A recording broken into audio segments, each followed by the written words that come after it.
Channel. তো আমরা আছি নবদ্বীপের বড় আখড়া মন্দিরে। তো আমরা এখান থেকে কিন্তু তোমাদের ঝুলনটা দেখানো স্টার্ট করছি। তো নবদ্বীপের কোন কোন মন্দিরে ঝুলন হয়, তো সব মন্দিরেই ঝুলন হয়, তার মধ্যে আমরা কয়েকটা মন্দির বেছেছি যেগুলো তোমাদের সামনে তুলে ধরবো।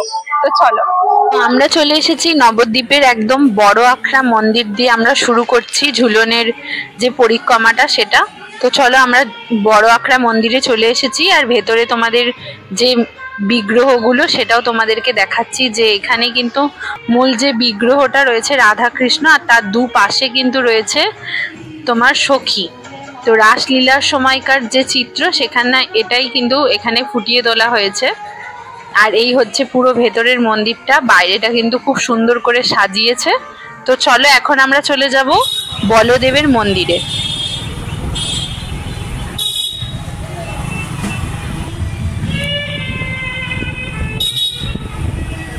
বড় আখড়া থেকে বেরিয়ে কিন্তু আমরা চলে এসেছি শ্রী শ্রী বলদেবের মন্দির। তো এই মন্দিরটা তো অনেকটাই বড়, বাইরে থেকে দেখলেই বোঝা যায়।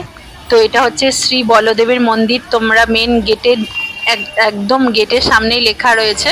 আর ভেতরটা কিন্তু খুব সুন্দর করে ঝুলন পূর্ণিমা উপলক্ষে সাজানো রয়েছে। দেখতেই পাচ্ছ এখানে শ্রীকৃষ্ণের কিছু লীলা রয়েছে, রাম লক্ষ্মণের কিছু লীলা রয়েছে।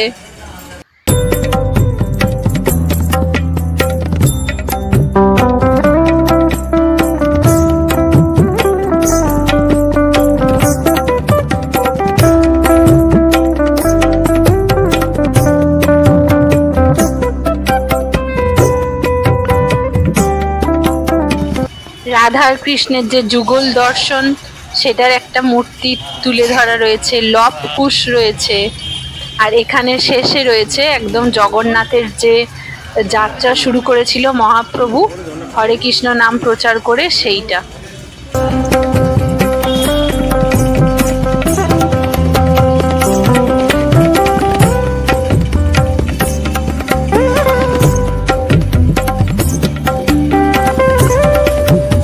ঝুলন উপলক্ষে তো প্রত্যেকটা মন্দিরেই ছোট বড় করে যেভাবেই হোক কিছু না কিছু করে কিন্তু সাজানো হয়ে থাকে রাধা কৃষ্ণকে।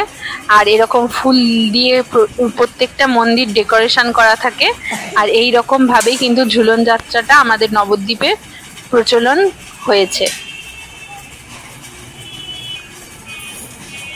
তো মূল যে বিগ্রহটাতে এখানে কিন্তু রাধা কৃষ্ণের বদলে একটা গোপালকে রাখা হয়েছিল, যে গোপালটা দোল খাচ্ছিল।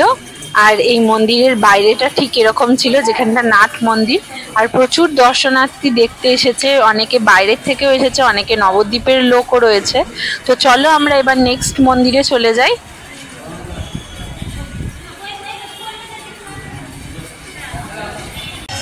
তো নেক্সট মন্দির এবার কিন্তু আমাদের সমাজবাড়ি।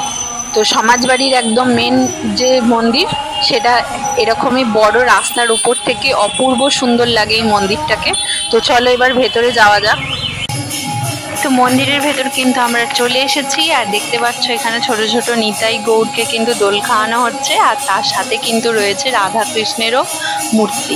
আর এখানে জুঁই ফুলের মালা দিয়ে কিন্তু খুব সুন্দর করে সাজানো রয়েছে। আর তার সাথে তো আর্টিস্টিক যেসব ফুল রয়েছে সেগুলো তো রয়েছেই। তো সেগুলো দিয়ে সুন্দর করে দোল্লা করা রয়েছে এখানে। তো চলো এবার এখানে কিন্তু কিছু গান হচ্ছে, ঠাকুরের যে নাম কীর্তন হচ্ছে সেগুলো তোমাদেরকে শোনাবো। আর এখানে কিন্তু একটা মৎসব টাইপের হচ্ছে। আর এই তুলসী মন্দিরটাকে কিন্তু মিডিলে খুব সুন্দর করে সাজানো রয়েছে। আর তো দাদামশাইয়ের জন্য কিন্তু দোল্লার ব্যবস্থা করা রয়েছে। তো চলো সবটাই তোমাদেরকে দেখাবো। আর মেন দাদামশাইয়ের যে মূর্তি সেটা তো তোমাদেরকে দর্শন অবশ্যই করাবো।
সমাজবাড়ি থেকে তো চলে এসেছি আমরা রামহরি আশ্রমে। এখানেও কিন্তু খুব সুন্দর করে ঠাকুরকে সাজানো রয়েছে, আর মন্দিরের ভেতরটাও কিন্তু খুব সুন্দর করে আলো দিয়ে ডেকোরেশন করা রয়েছে। আর এই হচ্ছে নাট মন্দিরের একদম ভেতরের যে গর্ভগৃহ ঠাকুরের, তো সেটা। তো চলো এখন আমরা নেক্সট যে মন্দিরটা যাব, আমরা চলে যাচ্ছি একদম রাধাবাজারের কাছে যে মন্দির আছে আমাদের গৌরিয়া মঠ, তো সেখানে।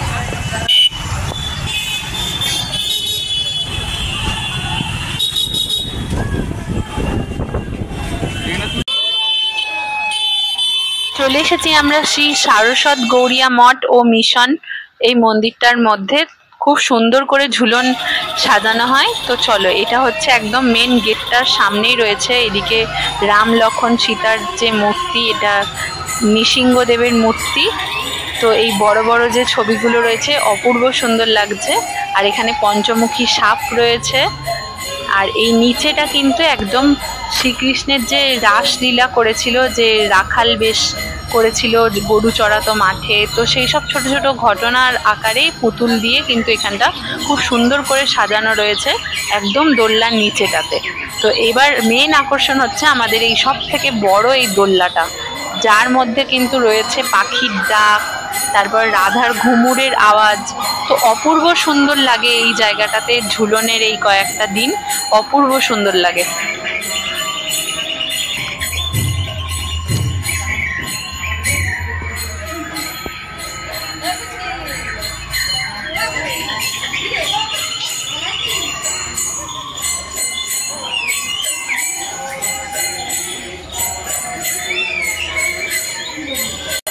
আর এই হচ্ছে আমরা। তো চলো তোমাদেরকে এবার দেখাবো এই মন্দিরের মেন যে ঠাকুরের গর্ভগৃহ, সেখানে যে রাধা কৃষ্ণ আর মহাপ্রভু রয়েছে সেই মূর্তিগুলো।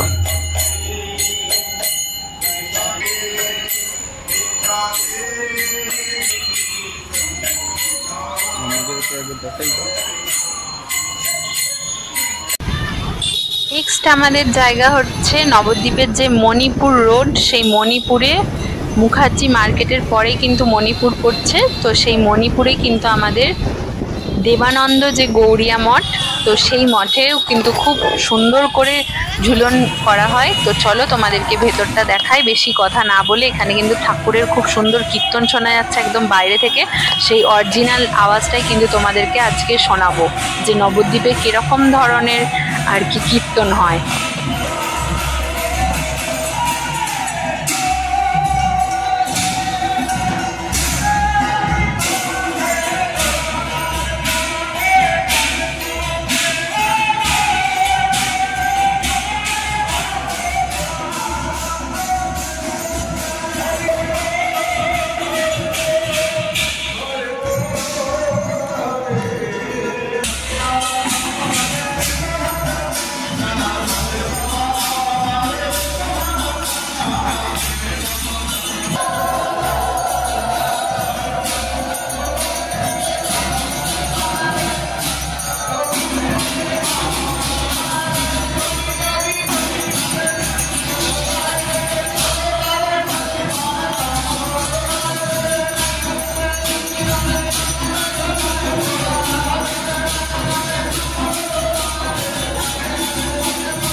এখানে ঝুলন কিন্তু একটু সত্যিই অন্য রকমের আলাদা একটা অনুভূতি দেয়। একদম অরিজিনাল একটা গাছের থেকে যে দোলনা করেছে, একদম যেন মনে হচ্ছে স্বয়ং ভগবান রাধা কৃষ্ণ কিন্তু এখানে দোলনা খাচ্ছে, একদম গাছের থেকে করা এই দোলনাটা।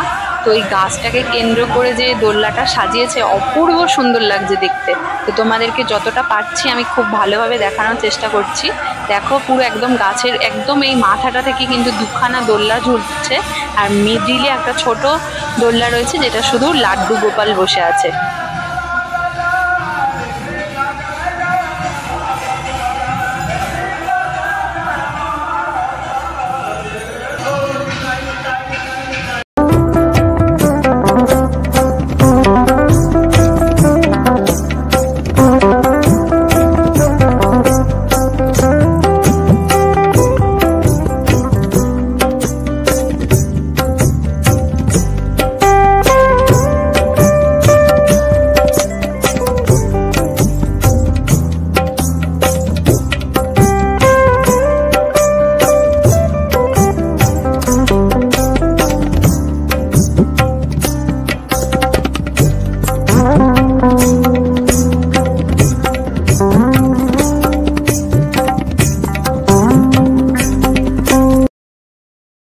এই ছিল আমাদের নবদ্বীপ ধামের ঝুলন যাত্রার পরিক্রমার একটা ভিডিও।